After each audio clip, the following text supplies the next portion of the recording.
This meeting is being held in compliance with the Brown Act. SCAG offices are open for members of the public to attend and participate in person. Instructions for providing public comment have been provided in advance and are also included in the agenda packet. If a member of this body is attending remotely but is not at a location specified on the agenda, they may observe and comment as a member of the public, but may not participate in any member discussion or voting of this body. For all members participating remotely, please ensure your microphone is muted when not in use. Please state your name during deliberations and whether making a motion or offering a second. Any voting member or member of the public calling into this meeting by telephone can press *6 to mute and unmute. All telephone participants should identify themselves prior to speaking.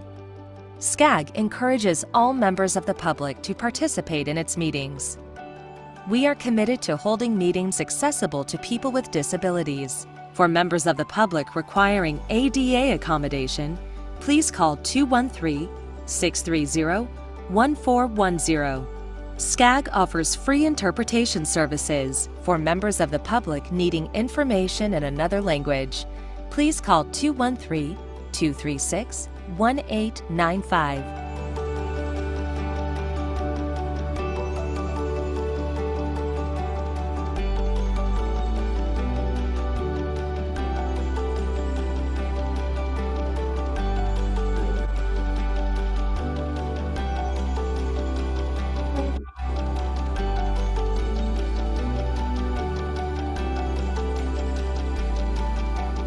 The meeting will now begin.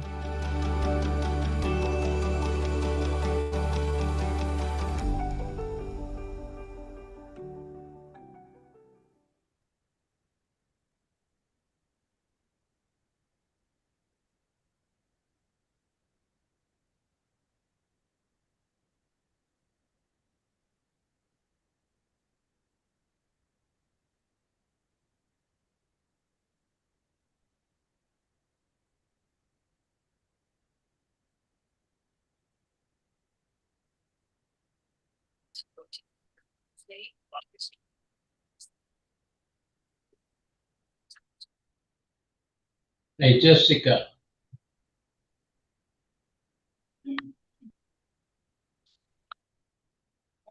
And I'll hear you. Chair Crosswhite, I don't believe we can hear you. You are unmuted, but we cannot hear you. Hi, Joe. Hope you're having a good day.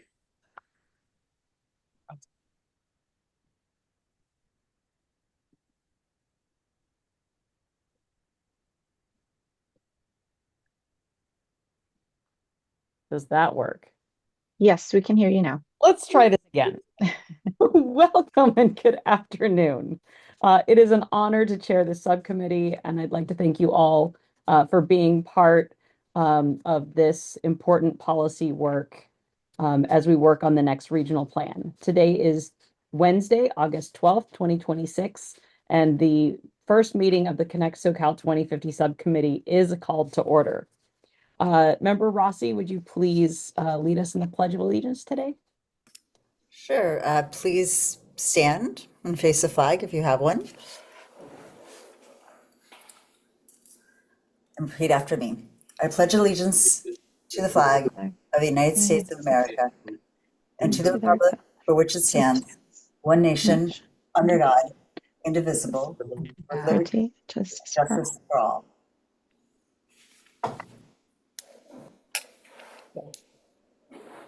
All right.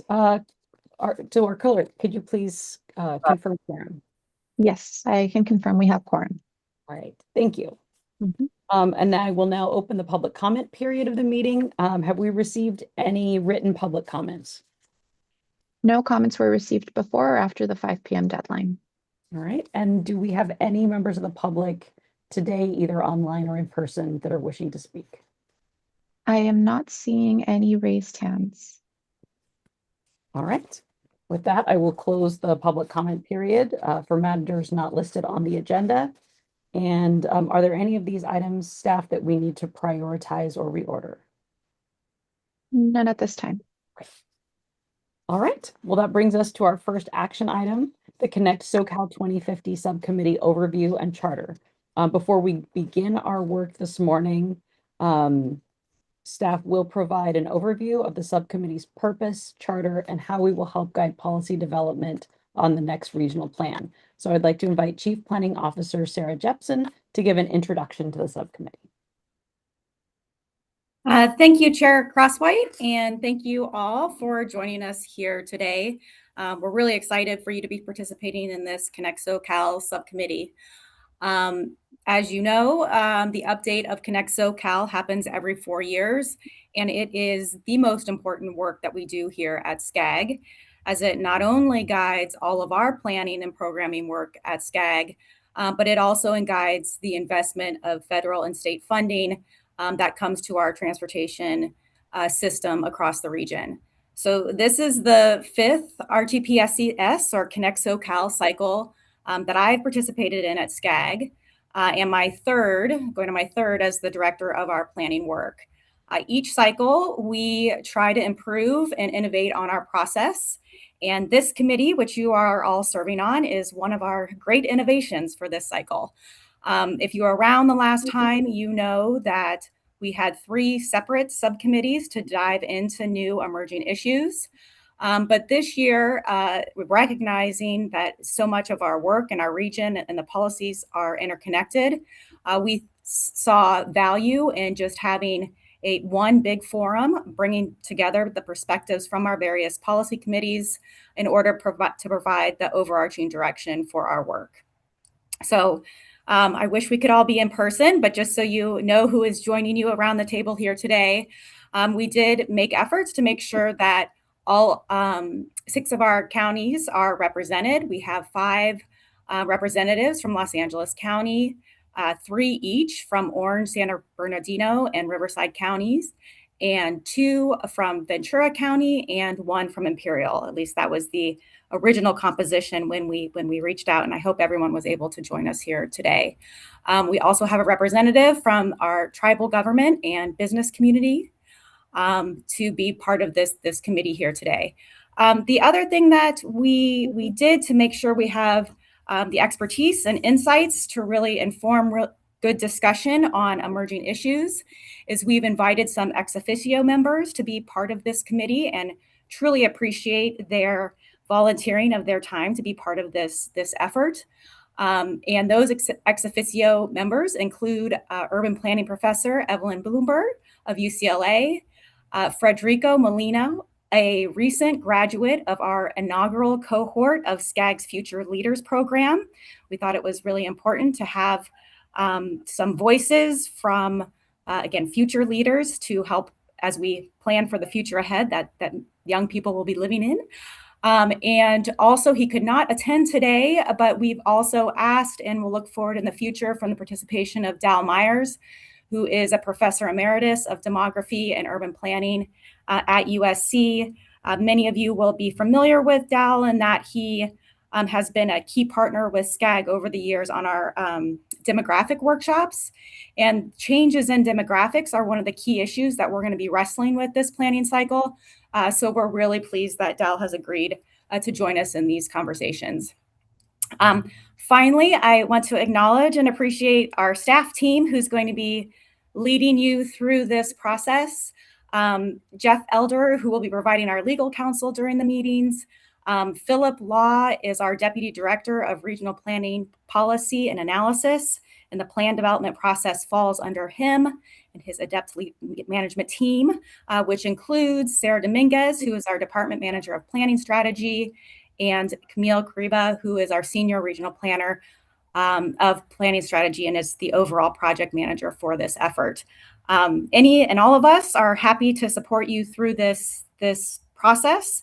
And also just want to let you know this is really an all-agency effort here at SCAG, so you will likely see many other faces as we work through the process of updating the plan. And with that, I'm going to hand it off to Sarah Dominguez to talk a little bit more about the committee and the charter that we have drafted for today's discussion. Thank you, Sarah, and good afternoon, everyone. I am Sarah Dominguez. I'm the manager of planning strategy. And like Sarah said, while my department oversees development of Connect SoCal, it's really an agency-wide effort. And I appreciate each of you participating on this subcommittee because it's going to be a busy next year for SCAG, and we're going to benefit from your additional time and broader oversight of Connect SoCal. So the first action before you today is to approve the Connect SoCal subcommittee charter, which articulates the purpose, the composition, the responsibilities of this body. But since this is the first meeting and for the benefit of both our ex officios and there's a handful of members on this committee who are not present for the adoption and development of the last plan, I'm going to spend some time doing a broader overview of the purpose of the plan, the impact, and therefore to highlight where your guidance and input is most needed. Next slide, please. Connect SoCal is SCAG's name, our branded name for our federally required regional transportation plan and state required sustainable community strategy. So this is a long-range plan that we developed by starting with an understanding of existing regional conditions. We meet one-on-one with jurisdictions and county transportation commissions to understand where we're at now, what may happen in the future. We also research trends like what's going on with work from home, and then we coordinate across the region to understand what's happening and what may happen. Like Sarah mentioned, we must update this plan every 4 years in order to enable us or transportation projects in our region to receive federal funding. In doing so, in doing this update, we must meet federal air quality standards and state greenhouse gas emission reduction targets. So those are two of our main tasks with completing and updating this plan. But Connect SoCal is more than a compliance document. Like Sarah mentioned, it's a shared framework for collaboration across jurisdictions, agencies, and stakeholders, and really driving the work that we do here at SCAG. So this plan is helping to provide that compass to close the gap between actions that are happening locally and then the outcomes that we're trying to achieve together as a region. Next slide, please. So talking about that vision, SCAG's role generally is to help define where the region wants to go and then identify the policies, strategies, funding, programs to help us get there. And that work really does depend on collaboration with local jurisdictions, like I mentioned, county transportation commissions. We coordinate with state and federal agencies. We consult with tribal governments, meet with community partners, and then do outreach to stakeholders across the region through plan development. And for this plan cycle, we are intending to maintain the vision and goals same as the last plan and focus on updating the policies and strategies in response to emerging trends and focus areas. And just to note that vision and goals that I mentioned that was part of the last plan, that is included in your packet. It's part of the policy development framework. That's the next item. So you can also see it in your packet as part of that attachment. One thing I want to point out that's important to remember is that SCAG does not implement. We don't build infrastructure or operate transportation services, develop land. So implementation of Connect SoCal relies on the decisions and actions of local jurisdictions or other agency or organization partners in the private sector. However, we do have the ability to provide resources. We provide policy leaderships to help other agencies and partners implement Connect SoCal, such as, for example, the recent REAP 2.0 program. SCAG supported implementation of a number of regional goals through that program. For example, the RUSH program provided funding for utility infrastructure planning and capital improvements to enable housing development. So the focus of this subcommittee will be to provide leadership on updates to the Connect SoCal regional planning policies and implementation strategies, which help define SCAG's work and funding programs. Next slide, please. So talking a little bit more about the plan itself, what is it? What does it include? The plan has 5 primary elements, and I'm going to go into detail here because I think it is important for you to know what these pieces are and how they come together and what shapes them. So one I've mentioned already is the regional planning policies. These set direction for how land use and transportation planning can be better integrated across the region. They also serve as a resource for agencies to demonstrate alignment with Connect SoCal when seeking resources from state or federal programs. So these are developed by SCAG, and it's one of the areas where we have the most discretion to shape them along with the implementation strategies that I'll talk about at the bottom. The next two, the project list and the development pattern, we really follow a bottoms-up approach when developing these. So the project list that identifies the transportation investments included in the plan, and those are submitted through coordination with the county transportation commissions. And for an example, our last plan, Connect SoCal, included over 2,000 projects. So we'll be starting that process to source the projects from the county transportation commissions this year. The next is the forecasted regional development pattern. This illustrates where jobs and housing can be sustainably located over the horizon of the plan, so 20 plus years. And this plan element is rooted in the local data exchange, or LDX, process. These are meetings that we have been having throughout this calendar year, where we meet with every local jurisdiction. We review where growth has occurred in the last 4 years. We look at their updated local planning, and then we discuss the updated growth projections, where we anticipate growth to occur over the plan horizon. And as an update to that, SCAG has met with or scheduled meetings with about 150 of our 197 jurisdictions, so about 75% of the region, with our goal being to meet with everyone 100% by November 20th of this year, which is the deadline for input. Next, the regional strategic investments. These are projects that go beyond the project list to address gaps between local plans in order to ensure that we can reach regional performance targets. These are funded through new revenues, and examples from Connect SoCal include investments in Fix-It-First maintenance funding for regionally significant local streets and roads. And then another regional strategic investment was funding for zero-emission buses to help local agencies meet the state's innovative clean transit regulation. So the direction that we receive in revising the regional planning policies will be informative as well to these regional strategic investments. And then lastly, the implementation strategy. So this is what identifies the near-term actions that SCAG can take, such as through funding administration, our research, our technical assistance, and other support. And this is one of the other areas that I want to highlight where SCAG has the most discretion over how it articulates our focus in implementing the plan. And as reference, our last plan, Connect SoCal 2024, had 93 implementation strategies. And as of June of 2026, and our implementation report to the board, we'd made progress on 84 of those. So maybe we don't need, quite so numerous for this next cycle. We're looking to be strategic on, how maybe we're accomplishing our goals through those. But it is one of the areas that we have a lot of discretion over, and it really helps to set the direction for the SCAG's agency's work. So each of these plan elements will go through our policy committees, but this subcommittee specifically will be a space for more holistic oversight of the full suite of regional planning policies and implementation strategies. So the first and last one there. Next slide, please. They're highlighting that. And then now next slide, please. Thank you. So the Regional Council established the special subcommittee in May of 2026 to be a forum for big picture policy development, including the policies and strategies like I mentioned, but also to oversee some of our public outreach and our performance measures. And members were appointed by the Regional Council president with the goal of having representation across the region and across the policy committees, with our ex officios providing additional expertise and perspective. And so the key responsibilities are going to be to advance recommendations on the policy development framework, the draft plan policies, final plan policies, in order to go back to the policy committees for consideration.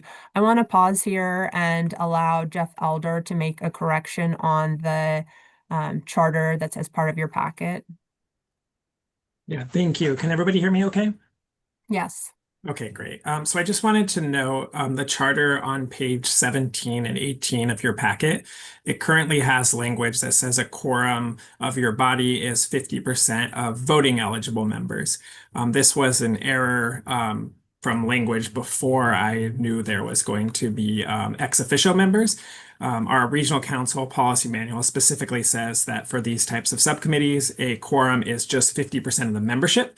So I am just requesting that when you approve the charter, you approve it with an amendment to the language in there to read, instead of 50% of voting eligible, it would say a meeting quorum shall be established when there is attendance of 50% of the Connect SoCal 2050 subcommittee members. Not requesting any other changes, and this change is, again, is to be consistent with the requirements of the Regional Council Policy Manual. Thanks, sir. Thank you, Jeff. Okay, and could I have the next slide, please? So now I'll provide a quick outlook for what you'll be hearing about and discussing over the course of the subcommittee. The specific items for each meeting are subject to change as we go through plan development, but I just want to help, detail some of what you'll be seeing over the next couple of meetings. So we'll dive deeper into the specific policies and strategies for the plan. We'll look at performance measures, and you'll get to preview our public outreach. And then later this year and into early next year, you'll get the first look at SCAG's exploratory scenario planning project called Connect SoCal Futures, in which our technical advisory group has been examining what plausible scenarios could occur in our region in the future. And we'll also dive deeper into some policy issues facing Southern California region. Next slide, please. And we'll continue these discussions into next year as staff are preparing the draft plan, which this group, again, will get an early look at and preview in August. And then early into 2028, this group will get to see the public comments, any planned proposed changes to the policies and strategies.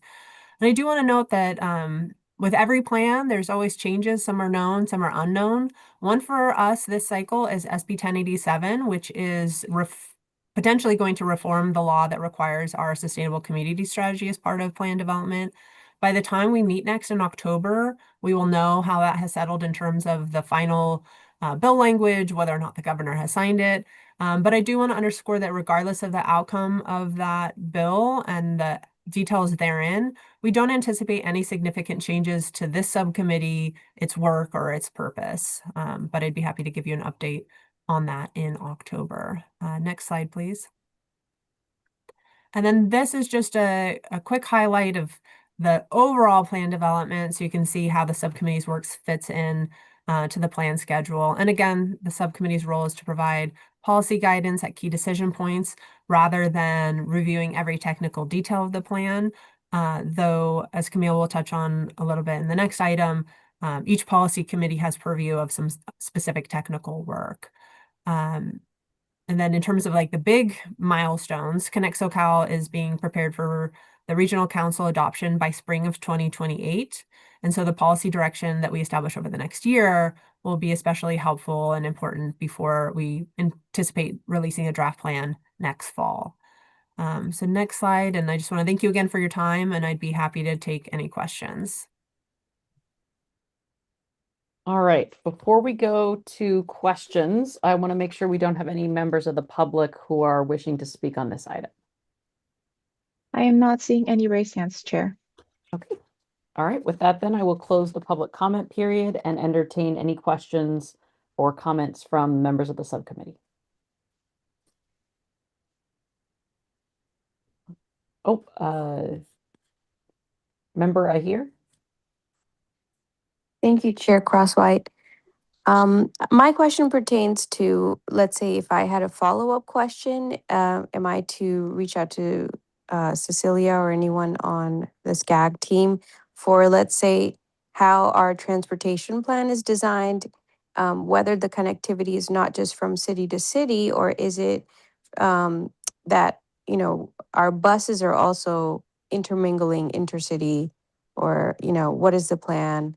I know we have a very robust plan for the Olympics in 2028. I just wanted to see how I can get a very detailed mapping of what's going on. I understand these meetings are only 3 per year at the moment.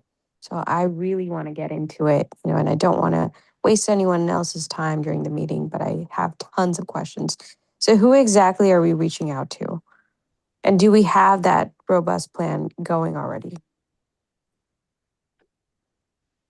I can respond to that. I would recommend reaching out to Cecilia just because depending on the details of your question, we may want to loop in a lot of staff. So she would be a good point person, and then we could loop you into the right staff and then give you a heads up if it's coming in front of like the transportation committee specifically already, or if there's any other more direct follow-up that we can do for you.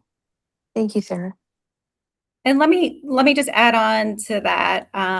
So our long range transportation plan, which we're working on here, does address all modes of transportation. So we will be thinking about the integration across heavy rail, light rail, bus, walking, biking, the whole system and how it works together across the region. So that is definitely part of our purview and the work that we do here.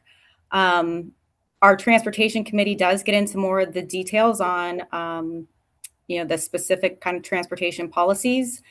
I think we can take into consideration what you're talking about, your question, because certainly you can follow up and listen more to the transportation committee, but probably, I guess you're just flagging to me that it might be good orientation for the group to talk a little bit more about that element of the plan if it's going to be certainly an important part of the work that we do. Absolutely, Ms. Jepson. I think I sit on the transportation committee, and I do, receive a lot of information pertaining to, connecting intercities, especially in LA County, but it's not as detailed and it's not as often. So I just wanted to sit down and get, like you said, an orientation. But if you wanted to give it to the group, I'd be more than happy to vote on it. Thank you. Any other questions or comments from the committee members? I am not seeing any.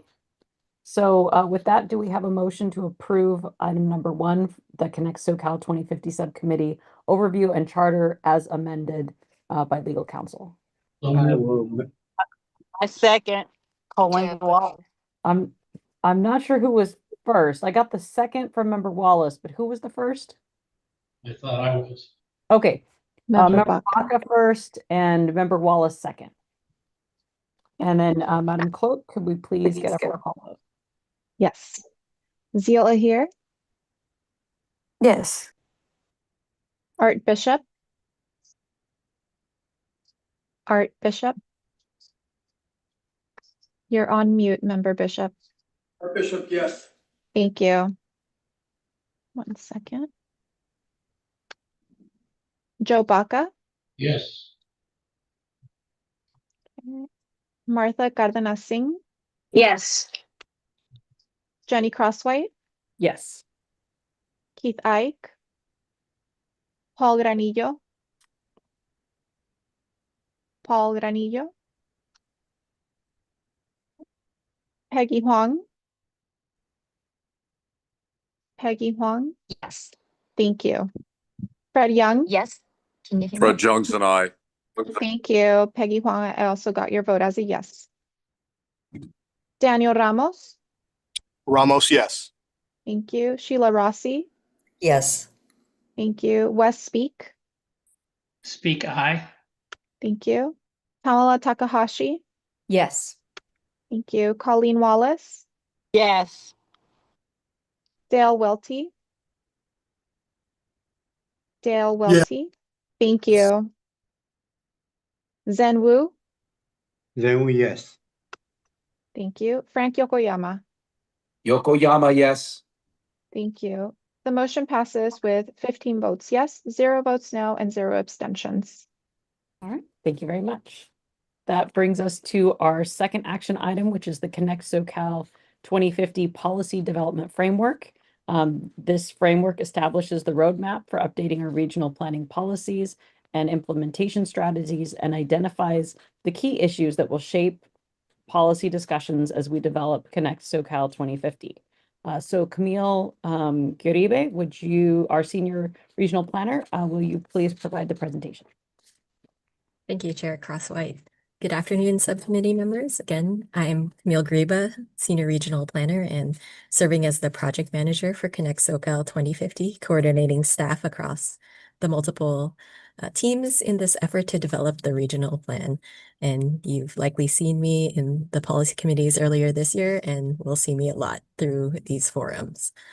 So glad to have you all here, and we'll look forward to working with you throughout this effort. This item focuses on the policy development framework for Connect SoCal 2050, and the purpose of the framework is to confirm how we will update the key policy elements of the plan over the next year. I will focus on the substance of the framework, what policy elements we're updating, what issues will inform policy discussions, and how policy leadership will be organized. This may look familiar. If you recall this presentation earlier this year, the framework has three main parts: structure, focus, and leaderships. For structure, we are continuing the same basic policy structure used in Connect SoCal 2024 with a vision and goals, the regional planning policies, and implementation strategies. Last cycle, we did do a major overhaul of this structure and extensive engagement on the vision and goals, which articulate where we want to be by the year 2050. And for this cycle, staff is recommending the maintenance of those as we consider them evergreen in our long-term guideposts for the region.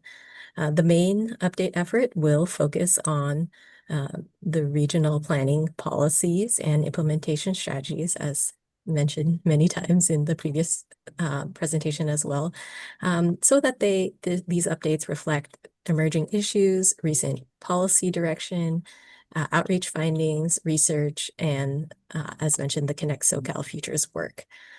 On leadership, the framework clarifies that the regional council, policy committees, and this subcommittee will each help shape policy development throughout this process.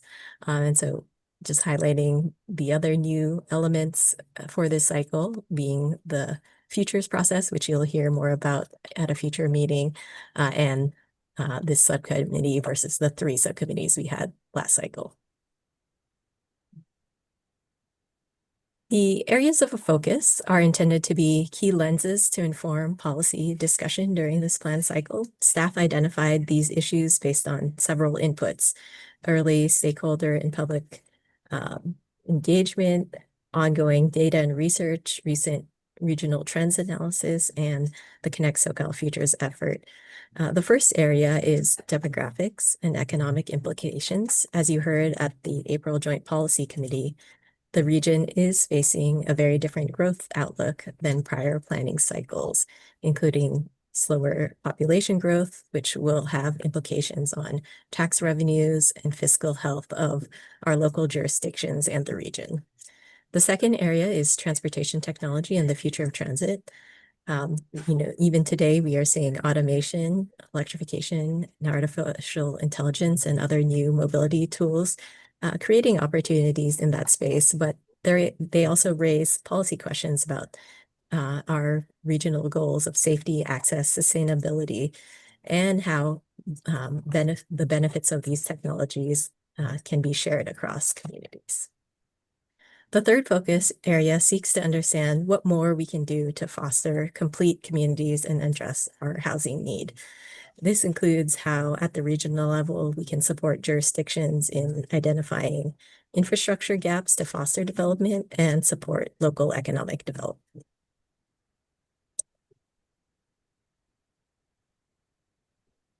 The policy committees will continue to provide subject matter depth to the plan development process, while, as mentioned, this subcommittee will be the place for intersectional and overarching policy direction for the plan.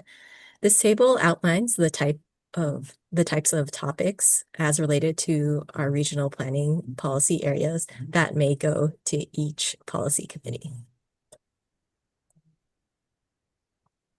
On this next slide, we see our currently scheduled plan development items going to policy committees. You may recognize these among the agenda outlooks presented a few months ago at your respective policy committees.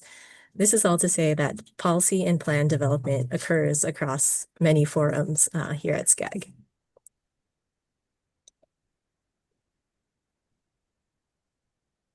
This schedule shows the overall policy development process, getting to the draft plan next year. As previously mentioned, staff will be bringing topic area discussions to the policy committees, as well as the various technical advisory and policy stakeholder group convenings that we host.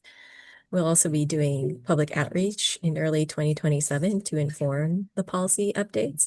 And then by next summer, the goal is to have complete draft updates to the regional planning policies and implementation strategies so that they can be incorporated into the draft Connect SoCal 2050 ahead of the fall 2027 release. Most of the subcommittee meetings will take place over the next year, informing the process along the way. And the previous item highlighted the specific topics that we will be covering at all those meetings. After the draft is released and we have our public comment period, at the end of next year, staff will return in early 2028 with strategy updates in preparation for the final plan adoption in spring 2028. And so the action today is for the subcommittee to recommend that the Regional Council adopt the Connect SoCal 2050 Policy Development Framework. Approving this recommendation would confirm that the vision and goals as updated as part of Connect SoCal 2024 should carry over in Connect SoCal 2050, and that the subcommittee's primary mission will be to take on the revision of the regional planning policies, implementation strategies, and performance measures. The subcommittee's review of policies, strategies, and performance measures will be geared toward modifications and additions to address the focus areas that we've identified. With that, staff is seeking the subcommittee's recommendation, and I'm happy to answer questions or discuss any feedback before the action is taken. Thank you. All right, thank you very much. Do we have any members of the public who wish to speak on this item? I'm not seeing any raised hands, Madam Chair. Okay, then I will close the public comment period and see if any of the subcommittee members have any questions. Member Rossi. Yes, thank you. I have a couple of quick questions. One, in your presentation, you were talking about changing demographics. I think a concern that's come up as I've heard the demographic discussion is one on the long-term piece. I haven't seen it actually go out far enough. We've stopped a lot of our demographic discussions at the end of this year instead of looking at projections going to 2030. And I say this because there's a significant aging population and a demographic change that's coming. And a lot of people are saying that's by 2030 is where we're going to really see changes. So wanting to make sure that that is brought into the forecasting, along with another change that is the SB 79 and how that impacts projections for the cities that are impacted. Because we're hearing two different things, right? We're hearing the population's going down, but we're also being told for the SB 79 impacted cities that we need to create lots of housing, right? So to be able to have, if one SB 79 zone, a half-mile radius is like 42,000 units of housing. So that it's complicated as a city. Are we supposed to be planning for a huge influx, or are we supposed to be planning for a demographic decline? The other piece, and it's somewhat related, is I saw the transportation piece, and then we talked about infrastructure gaps. I also am concerned about infrastructure strain, and looking at Los Angeles, where there were 5 water main breaks, which all happen under the roads and have an impact with the transportations, but what's happening underneath our transportation networks, which is where our water sewage systems are. Thank you. I don't know if that was really a question, but it was points that I wanted to bring up. Sorry. Yeah, noted. I think that I will respond to the first elements with the demographics analysis is part of our forecasted regional development pattern development, like that process. And as mentioned at the April Joint Policy Committee, we have a panel of experts that I think is also reconvening again to help solidify that process. There's and thinking about SB 79 and the development your cities are planning for, that's part of our local data exchange or LDX process, where we are meeting currently with every jurisdiction to understand what they are planning for, considering legislation. And so those are all factors as part of the plan, not necessarily a focus of this subcommittee, but part of a key plan element that is taking place in parallel on the technical side. All right, thank you. And then I saw Member Wu. Thank you. I cannot find an icon to raise my hand, so I raise my physical hand. For the area of focus, I think we have this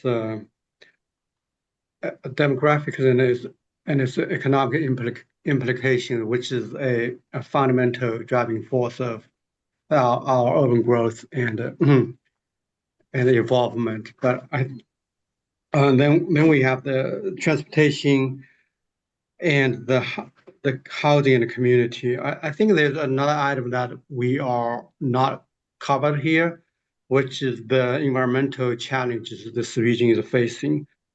Take a few examples. Sea level rise has some impact to the coastal communities. Wildfire hazard. Not really recently, but SB 429 authorized the creation of a statewide public catastrophe modeling. They all have implication to the urban development at the wilderness urban interface. Then we have a heat wave, we have flood hazard, and we have drought and water supply. Much of that can be traced back to the climate change. That, in addition to the demographic change, this is another underlying force that affect our region. I think in the area of focus, we should include that, either bundled with the demographics or as a separate area of focus. Before we move on the more focused area of transportation and communities and housing. I don't know if there's anyone that wants to respond on that item or if you're just taking notes.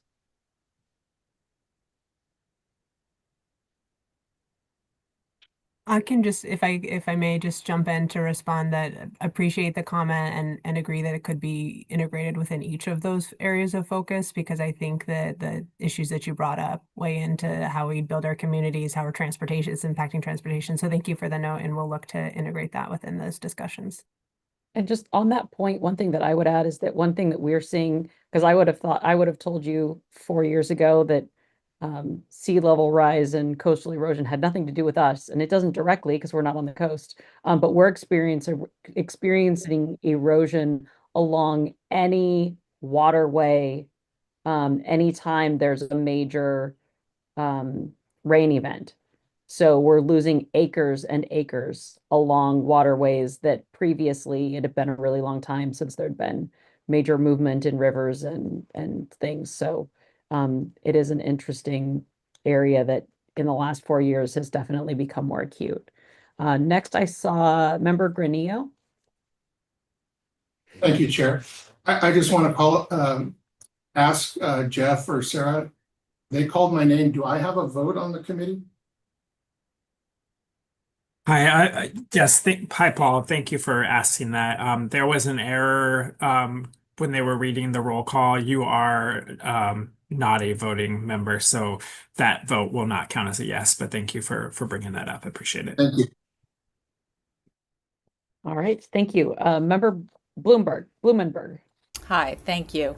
I just had a quick question also about the areas of focus.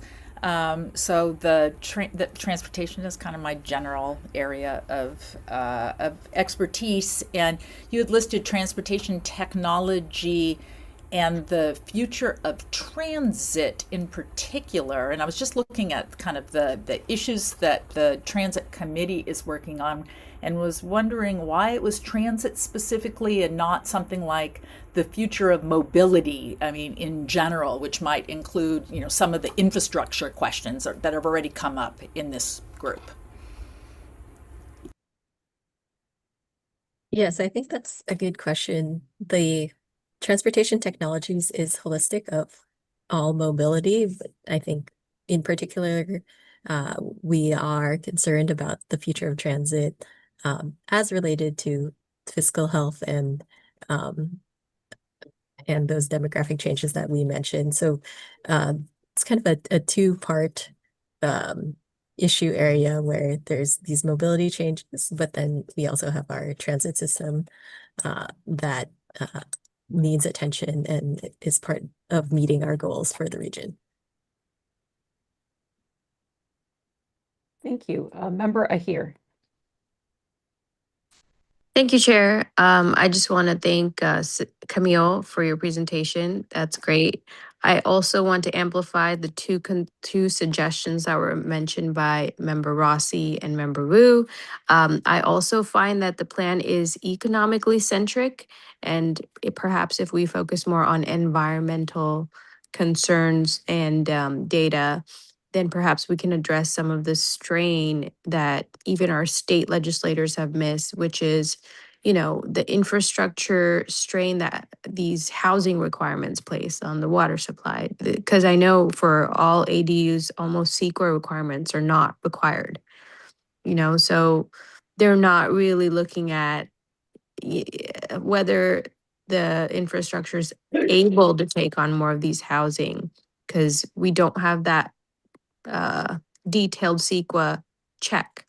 That being said, I know the heat wave was huge this year, and there have been independent studies that say that it's because we lack the trees to sequester the pollution and also emit enough I don't know what they call it, but the things that come out of our air conditioning, uh, you know, so all of these factors go into creating more of a dry weather.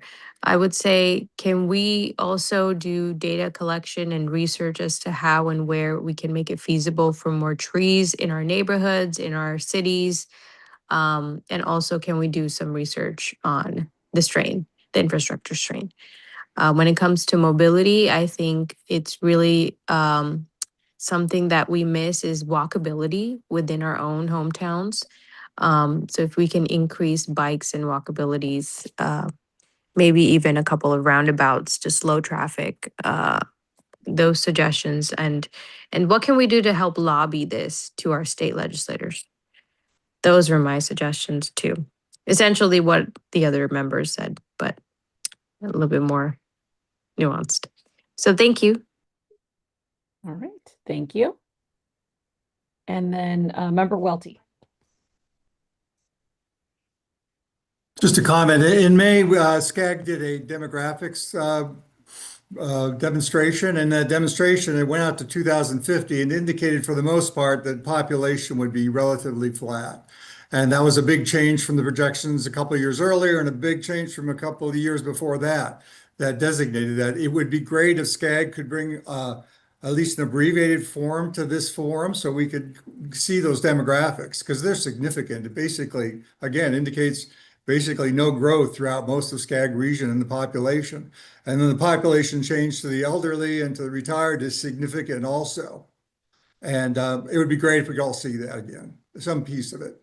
And the second thing is, as far as economics, one of the problems that we have in the Inland Empire is we provide an incredible amount of labor to the coast. I mean, that's just the bottom line. That's really almost our major export is labor to the coast.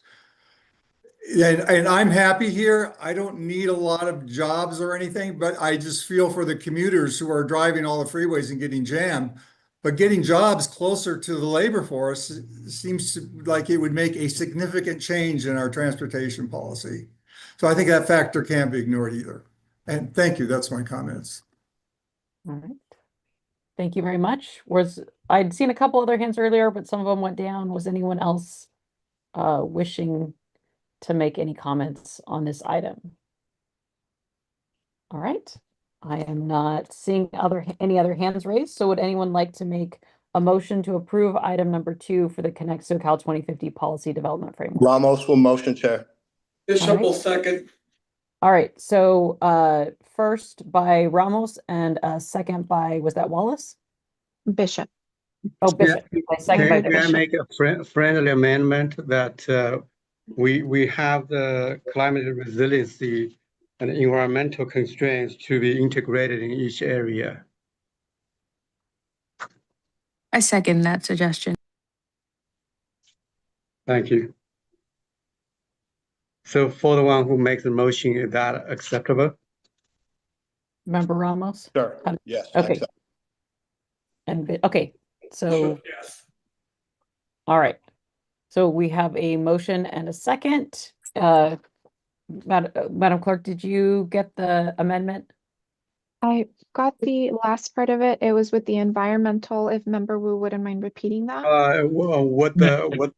What the climate resiliency Climate resilient. and environmental constraints to be integrated into those areas of focus. Environmental constraints. Noted. Thank you. All right, thank you. And could we please proceed with a roll call vote? Yes. Seal Ahir, Yes. Joe Baca, Yes. Art Bishop, Yes. Marta Cárdenas Singh, Yes. Jenny Crosswhite, Yes. Keith Ike, Peggy Huang, Yes. thank you. Fred Young, Fred Jones and I. thank you. Daniel Ramos, Ramos, yes. Sheila Rossi, Yes. Wes Speak,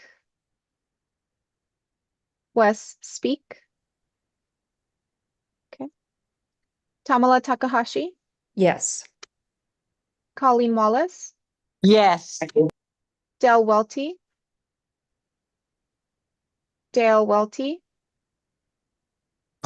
Yes.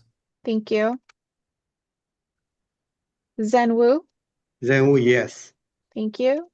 Frank Yokoyama, Yokoyama, yes. thank you. Madam Chair, the vote passes with 14 votes yes, 0 votes no, and 0 abstentions. All right, thank you. And that brings us to our one information item, which is the SCAG regional survey. SCAG has conducted its first statistically valid regional survey to support Connect SoCal. The survey gathered more than 3,100 responses across all 6 counties and provides valuable insight into residents' challenges and priorities. So Camille Gueriba, would you please provide us with a presentation? Thank you, Chair, and thank you all for your feedback on the policy development framework. For this item, I'll be providing an overview of the regional survey conducted for Connect SoCal 2050. This is one of many inputs that we are considering in plan development. The survey gives us a statistically valid region-wide look at what residents are experiencing and prioritizing across transportation, housing, environment, economy, and quality of life issues. I'll focus on the survey methodology, key findings, and how staff will use these findings to inform policy refinement and outreach. The purpose of the survey was to gather input from a sample representative of the region's population and demographics. This gives us a quantitative way to understand how people in our region feel about regional planning challenges, goals, and existing strategies. The benefit of a statistical survey is that it reaches beyond people who typically self-select into planning processes. At the same time, the results are not necessarily direct votes on specific goals and strategies, and we should treat them as one important input that helps us understand residents' values, priorities, and where we may need to do deeper qualitative engagement during the public outreach phase. As mentioned in the previous item, we have public outreach plan next year and consider these results an early input that can help us focus that outreach to better understand some of what we heard in this survey. The survey was conducted between April 20th and June 22nd of this year, this spring. It yielded 3,154 completed responses. The survey used an online panel and was supplemented by targeted in-person outreach, and it was conducted in English as well as Spanish, Chinese, Korean, and Vietnamese. 100 respondents took the survey in another language other than English. The final sample closely mirrors the 2020 census distribution across the 6 SCAG counties, cut by race, ethnicity, income, and gender, which gives us confidence that the findings represent the broader region. This chart shows how the survey sample compares to the region's county distribution, generally reflecting the region's population distribution. Imperial County received additional targeted fielding to increase the sample size and allow for statistically significant county level analysis, though those results should be interpreted in terms of directionality because of the wider margin of error. Overall, the sample gives us a strong regional picture while also allowing us to see where county level patterns are similar or different.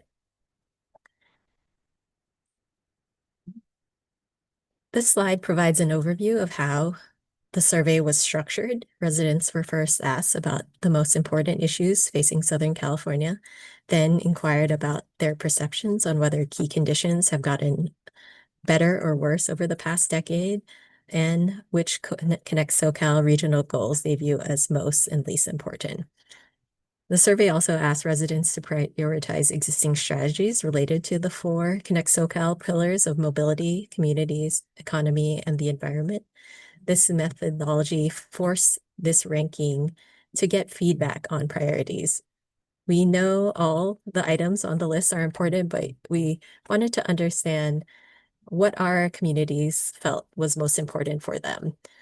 And so finally, the survey asked about transportation use and transportation problems, as well as demographic information to help inform representative sampling and additional analysis of the finding.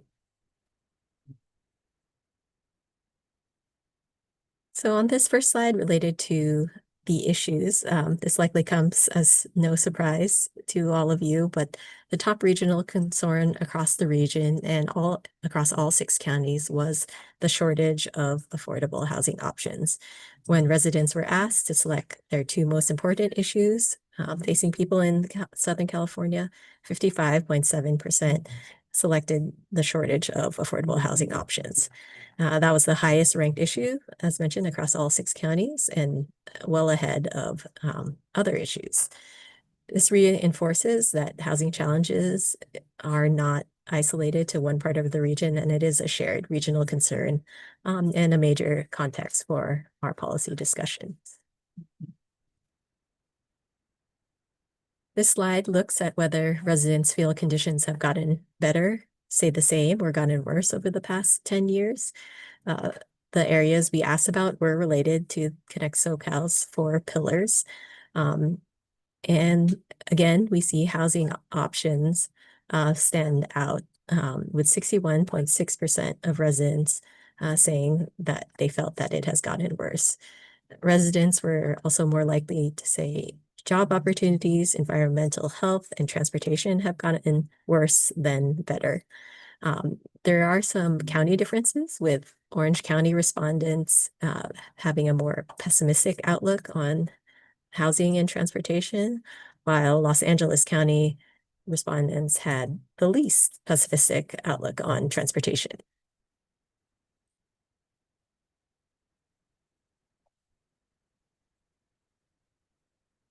For the 2050 regional goals, as we had them in Connect SoCal 2024, residents were asked to identify their most important and 2 least important.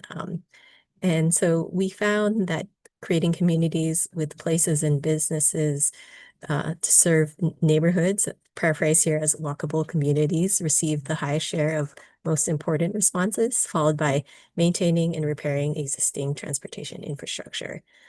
Building new transport infrastructure had the highest share of least important responses and the lowest kind of net priority score, which we calculate by subtracting the most important responses to the least important responses.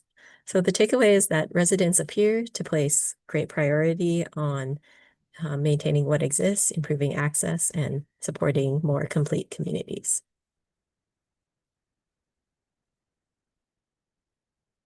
Now we're looking at the strategies that we presented. And so these are the mobility strategies. And when residents were asked about them, the strongest priorities were on existing infrastructure and services. Maintaining and repairing roads was selected as most important by 55.6% of respondents. And improving bus and train stops was also a high priority, followed by increasing transit service. Again, this suggests that residents want the transportation system to work better day to day, whether they are driving, taking transit, walking, or using other modes. Under the housing and communities category, we see that residents showed support for several different strategies. Providing more funding for housing development had a high priority, with the fewest number of respondents considering it least important. And so that goes back to that net priority score I mentioned. We also see similar priority in terms of importance for building housing near transit, redeveloping underutilized properties, and improving renter protections. This suggests residents see value in multiple solutions to address these challenges. For environmental strategies, 63.2% of respondents identify conserving natural and agricultural lands as the highest priority and most important for them. Improving infrastructure resilience also had strong priority, with zero emission related vehicles related strategies important to some respondents, but they were ranked lower relative to conservation and resilience.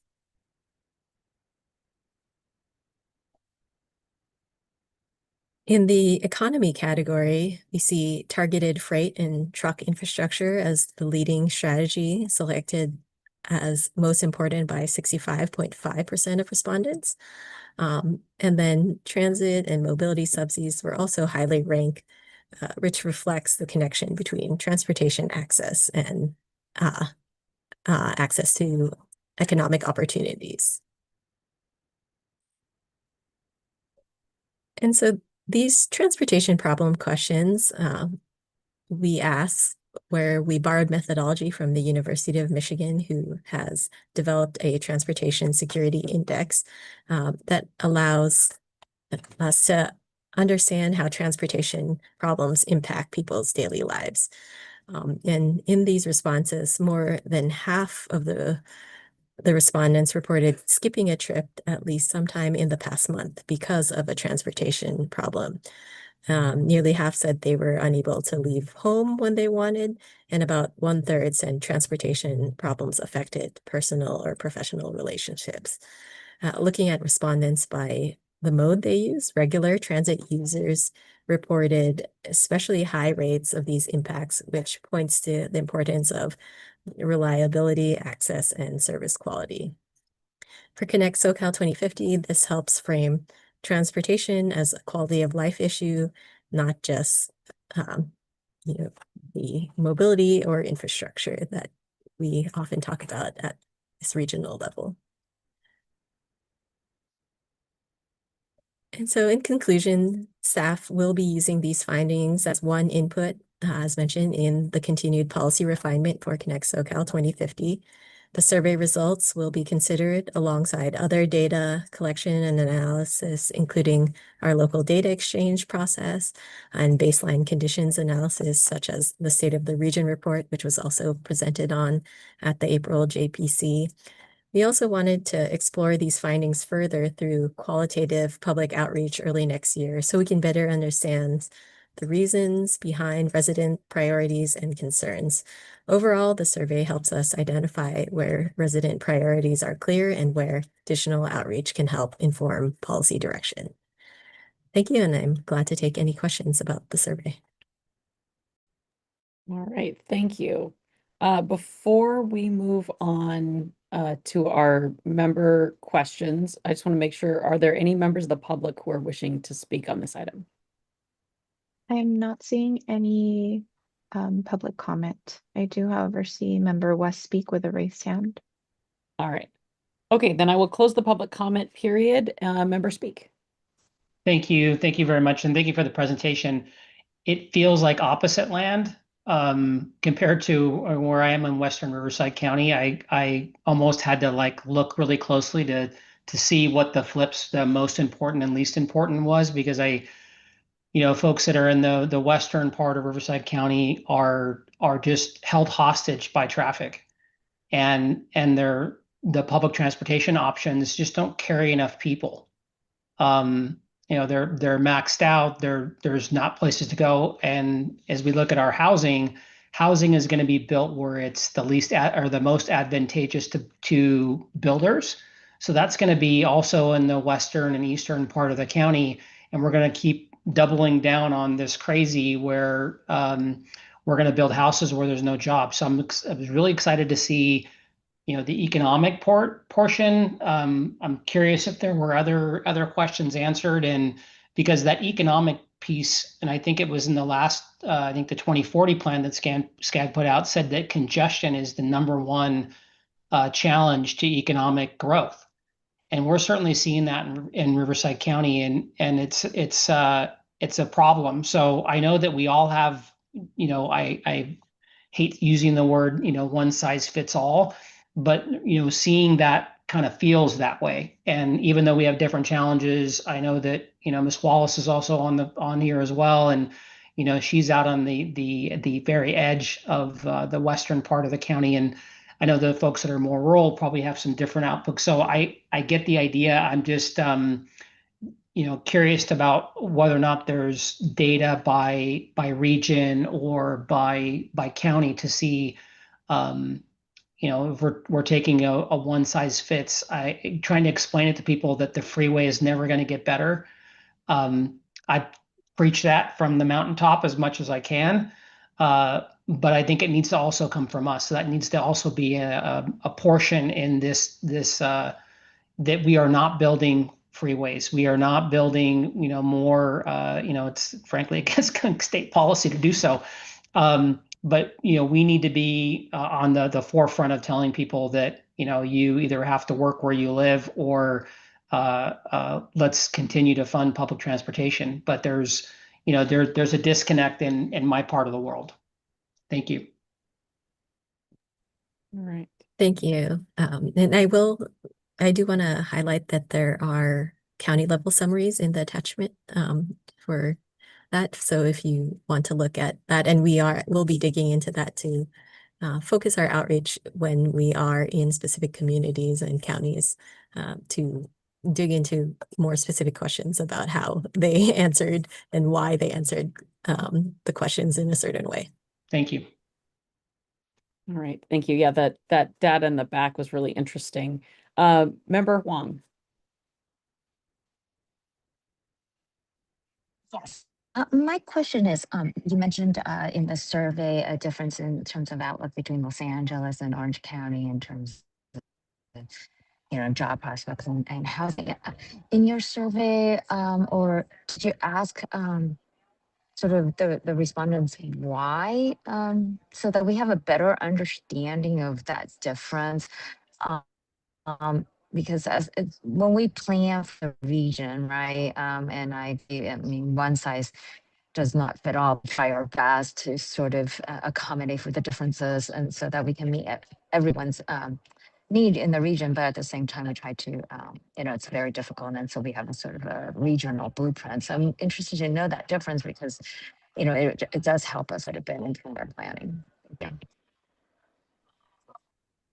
Yes, thank you for that question. And we didn't ask why. That is part of what we're planning for the qualitative outreach in the spring.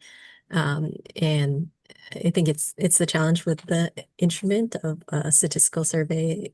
The instrument is really meant to capture a quantitative, and why gets into more of the qualitative piece, which I hope which is the hope of the spring outreach next year. And I think this helps us figure out what questions to focus on in terms of the why and which specific issues and strategies we need to have that understanding of. All right, thank you. Member Bishop, and then I'll go to Member Wu. Member Bishop? Okay, well, thank you very much. I just wanted to make a quick comment. Wes, I believe you're absolutely correct. I'm calling from the high desert in San Bernardino County. about 63% of the working public here in the High District work down below. That's you, West. They work somewhere in the Inland Empire. Your people are going to Orange County. My people are going to the Inland Empire. And the one size fit all comment was really online. For us, it's definitely an issue of transportation, whether it's locally here or on Interstate 15, trying to get down low. So I think your comments, at least from my regional area about looking at things regionally, really hit home. Thank you, Wes. Thank you. And then Member Wu.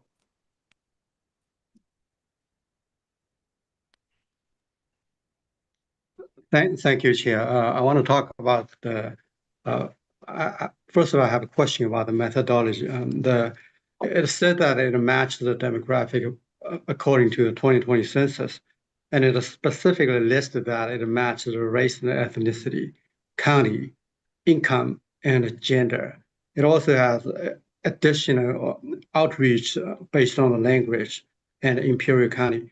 But it does not specifically say that it matches the demographic based on age distribution. And also it does not mention education. So can you clarify that? And then I have another question. Yes, we did look at age as one of the demographic targets as we were doing the sampling as well. I did not mention that specifically though. Apologies. Okay, thank you. The comment I'd like to make is, according to the survey, the shortage of affordable housing is a top concern. But we need to be careful about how we interpret this finding because it can be overread. The demographic trend just says that the overall region, our population will stabilize. That suggests a low growth or no growth scenario. The housing stock is here. So how do you reconcile these two issues? The overall population is not going to grow much. At the same time, there's an acute shortage of affordable housing. So the cost of living issue is acute for the last couple of years because everything, the price goes up. A big reason that people feel, that's my plausible interpretation, a big reason that people feel the acute issue of affordable housing shortage is the market liquidity issue. A few years ago, the interest rate was extremely low. A lot of people refinancing into a very low home mortgage. So they're not moving. They're locked into their existing house. And that caused the supplies of housing, regardless of affordable or not affordable, to be very low because people are not moving. So, but as a long-term strategy, if we rely too much on that reading saying we have a very acute shortage of affordable housing, therefore we need to build a lot of housing units at the affordable level, we may misread that signal. So that's a caution I want to point it out because it's not, it pulls both ways. The demographic trend says overall the housing supply is about right for the for the population. And then the recent market condition and the monetary policy caused the shortage. That's as a part of that reason. So it may not be that in the entire region, everywhere we have a lot of a shortage of affordable housing. There are lots of ways to interpret and address it. So that's all. Thank you. I just comment, this is a public opinion survey, and I think the points that you're raising are really important, and it is a complicated issue in terms of housing and housing shortage and housing affordability. Much of what you've talked about here today, I think kind of reinforces the need for our staff team to bring back to you what we've seen in the research in terms of demographics in our demographic forecast and the economic forecast, so that you have a sense of where the region is projected to go based off of over the next 20 years, based off of what our the demographics, the economics, et cetera, that we've put together. So we'll plan on putting that together for the next meeting or the meeting after that, so you can have a good conversation about kind of what we've seen in the data versus what the public concerns are. Thank you. And I do understand that the RENA number is decided by the HCD, but we may have some influence on that. But before I call on the next one, just on that point, it would be interesting when you're doing the drill down to get a better sense of the definition that the public is using for affordable housing, right? Is it affordable housing like we think of affordable housing, or is it housing that's affordable at a given demographic, socioeconomic range? So that would be interesting information if we could try to get a little bit more information on as we go through with some of the qualitative data gathering. Great point. And our next set of outreach activities will be able to drill into a lot of these areas. All right, thank you. Member Takahashi. Great, thank you. Yeah, these are all really great thoughts, and I appreciate folks sharing this. And thank you for the pointing out that it is a public opinion survey, and I think that it's important that we do these. At the same time, I think the comments that have been mentioned earlier is that while we do them, to be careful to understand that if we have a public opinion survey that's broad, that it may misrepresent some of the challenges because it doesn't cut down into kind of what more granular needs and experiences are. So I think that generally speaking, this is good information. And I agree with the others as well that the drilling down is important too, so that we can make sure that we are using both data, on the ground data actuals, as well as public opinion together to be able to craft different approaches to the problem. And to add to what others have said, in addition to age and income level, I also think job type is also important too, because folks who have job types that are going to require a lot of travel or a lot of going back and forth to commute to their jobs will have a different feeling and a different public opinion and experience than somebody who works from home or works very locally. So I think that's important to remember too, is basically like their distance to their jobs. And I think that can sometimes be economic, but sometimes not. So I think that that's an important metric to look at. And I also think that, speaking of distance to job, that housing affordability oftentimes is the math to think about. That is also the part of the math is how far away I will have to commute to get to my job. So while affordability near my job may not be possible, but affordability an hour and a half away. So is that really affordable? If the house is an hour and a half away, is it really affordable? Even though technically is, I have to then commute an hour and a half. So I think that's also something to think about too, that that affordability is part of housing affordability is part of a larger math that anyone does thinking about where they want to live. And it also includes childcare and healthcare and all these other things we have access to. So it is definitely a complicated, challenging thing to tackle. And as we're looking at it, I think we're all being really thoughtful in making sure that we are looking at the different elements and making sure it's really three-dimensional throughout this process. So thank you for all sharing, everybody else sharing as well. Thank you. All right. Any final questions or comments on this, our last informational item? Tamala, you raised a really good point that the housing affordability, the cost for housing, there is a matrix that consider the transportation cost. It's a housing plus the commuting transportation combined. There is a metric that does that.